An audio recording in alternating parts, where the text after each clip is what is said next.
Sports council മുൻ president Padmini Thomas BJP-യിലേക്ക് ചേക്കേറുന്നു. ഇന്ന് അംഗത്വം സ്വീകരിക്കുമെന്ന് പത്മിനി തോമസ് 24-നോട് പറഞ്ഞു. കോൺഗ്രസിൽ വേണ്ട പരിഗണനയൊന്നും കിട്ടിയില്ല. അതൃപ്തി ചൂണ്ടിക്കാണിച്ച് പാർട്ടി നേതൃത്വത്തിന് കത്തയച്ചെങ്കിലും കാര്യമൊന്നും ഉണ്ടായില്ല. അതുകൊണ്ട് പുതിയ ലാവണത്തിലേക്ക് കടക്കുന്നു, പുതിയ മേഖലയിലേക്ക് കടക്കുന്നു എന്നാണ് പത്മിനി തോമസ് പറയുന്നത്. AV ജയശങ്കർ തിരുവനന്തപുരത്ത് നിന്ന് അപ്ഡേറ്റ് ചെയ്യുന്നു. AV ജയശങ്കർ, മറ്റെന്ത് വിവരങ്ങളാണ് അറിയാൻ കഴിഞ്ഞത്? Good morning.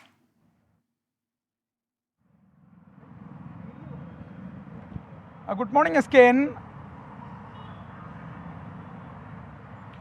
Good morning SKN. Padmini Thomas BJP-യിലേക്ക് എന്ന വാർത്തകളാണ് ഇപ്പോൾ വരുന്നത്. നമ്മൾ അവരുമായി സംസാരിച്ചിരുന്നു. ആ ഘട്ടത്തിൽ പാർട്ടി നേതൃത്വവുമായി തൻ്റെ പ്രശ്നങ്ങൾ സംസാരിച്ചിരുന്നതായും തനിക്കൊരു തരത്തിലുള്ള പ്രതികരണവും നേതൃത്വത്തിൽ നിന്ന് ലഭിച്ചില്ല എന്നാണ് പത്മിനി തോമസ് വ്യക്തമാക്കുന്നത്. എന്തായാലും ഇന്ന് തന്നെ അവർ BJP അംഗത്വം സ്വീകരിക്കും. തിരുവനന്തപുരത്ത് 11 മണിക്ക് നടക്കുന്ന ചടങ്ങിലായിരിക്കും അംഗത്വം സ്വീകരിക്കുക. ഇതുമായി ബന്ധപ്പെട്ട ഇന്ന് തന്നെ അംഗത്വം എടുക്കുമെന്ന് അവർ സ്ഥിരീകരിക്കുകയും ചെയ്യുന്നു. K കരുണാകരനുമായും ഉമ്മൻചാണ്ടിയുമായും എല്ലാം തന്നെ വളരെയധികം അടുത്ത ബന്ധമുള്ള ഒരു നേതാവായിരുന്നു പത്മിനി തോമസ്.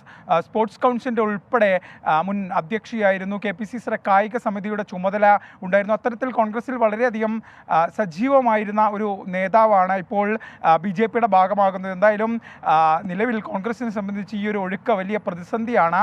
കൂടുതൽ മുതിർന്ന നേതാക്കൾ കോൺഗ്രസ് വിട്ട് BJP-യിലേക്ക് പോകുന്ന ഒരു സാഹചര്യമുണ്ട്. എന്തായാലും കോൺഗ്രസ് നേതൃത്വം ഇത് സംബന്ധിച്ച് ഇതുവരെ ഒരു പ്രതികരണത്തിന് തയ്യാറായിട്ടില്ല. എന്തായാലും 11 മണിക്ക് അറിയാം ആരൊക്കെ വരും, സർപ്രൈസ് ലിസ്റ്റിൽ ആരൊക്കെ ഉണ്ടെന്ന് SKN. Okay, thank you AV Jaishankar.